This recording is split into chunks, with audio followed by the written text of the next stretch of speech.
I've been asked by some of my friends in the press why we picked Hudson County for this kind of kickoff of the campaign.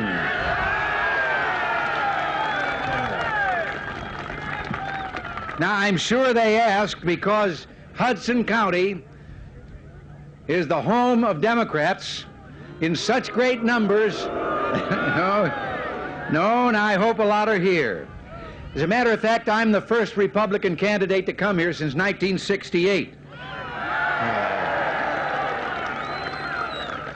But the answer to their question is, I'm here because it is the home of Democrats, because I believe today that in this country there are millions of Democrats who are just as unhappy with the way things are as all the rest of us are.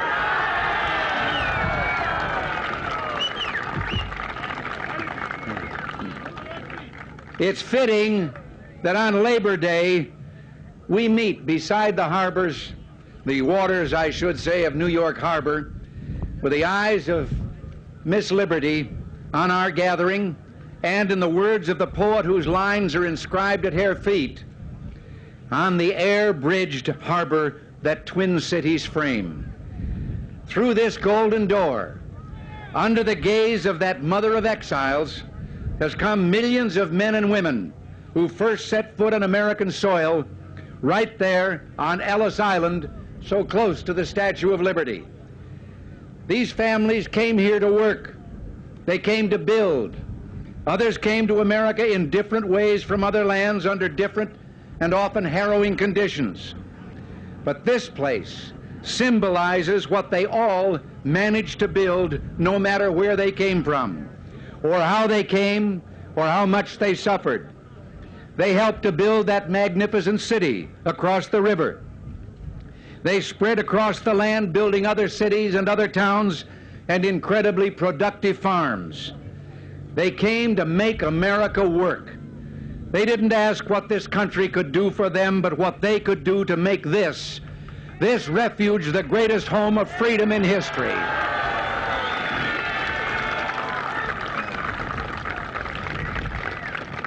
They brought with them courage, ambition, and the values of family, neighborhood, work, peace, and freedom. We all came from different lands, but we share the same values, the same dream. Today, a president of the United States would have us believe that dream is over, or at least in need of change. Jimmy Carter's administration tells us that the descendants of those who sacrificed to start again in this land of freedom may have to abandon the dream that drew their ancestors to a new life in a new land. You're right. The Carter record is a litany of despair, of broken promises, of sacred trusts abandoned and forgotten.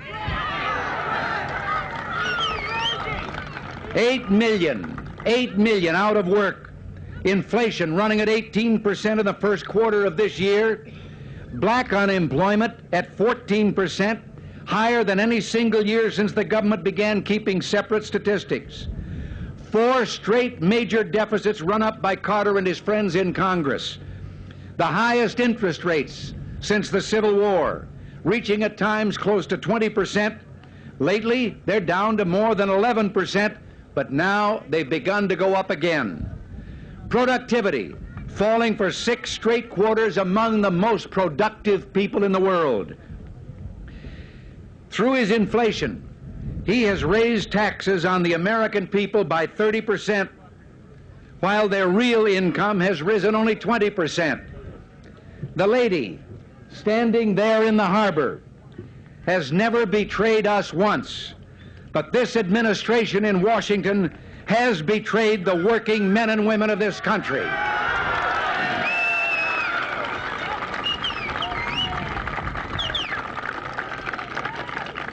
The president promised that he would not increase taxes for the low and middle income people, the workers of America. Then he imposed on American families the largest single tax increase in our nation's history. His answer to all this misery, he tries to tell us that we're only in a recession, not a depression, as if definitions, words, relieve our suffering. Let it show on the record that when the American people cried out for economic help, Jimmy Carter took refuge behind a dictionary. Well, if it's a definition he wants, I'll give him one. A recession is when your neighbor loses his job. A depression is when you lose yours.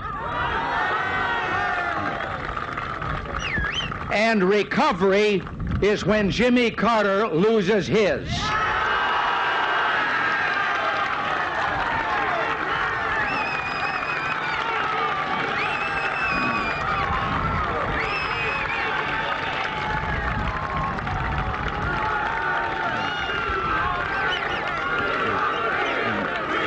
Thank you. Thank you.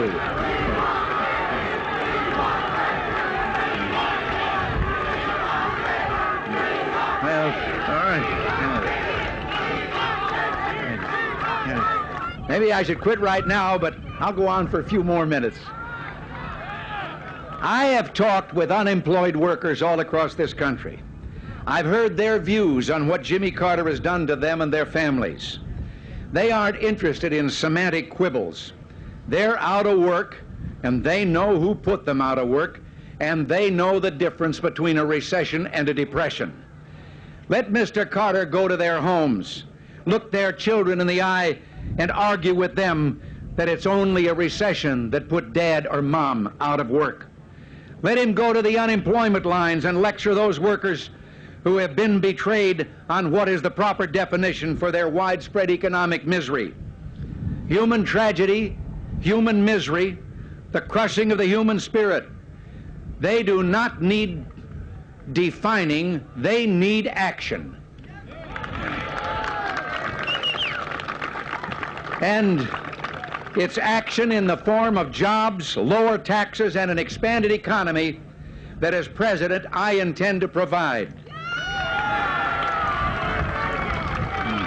Now, call this human tragedy whatever you want. Whatever it is, it's Jimmy Carter's. He caused it, he tolerates it, and he's going to answer to the American people for it.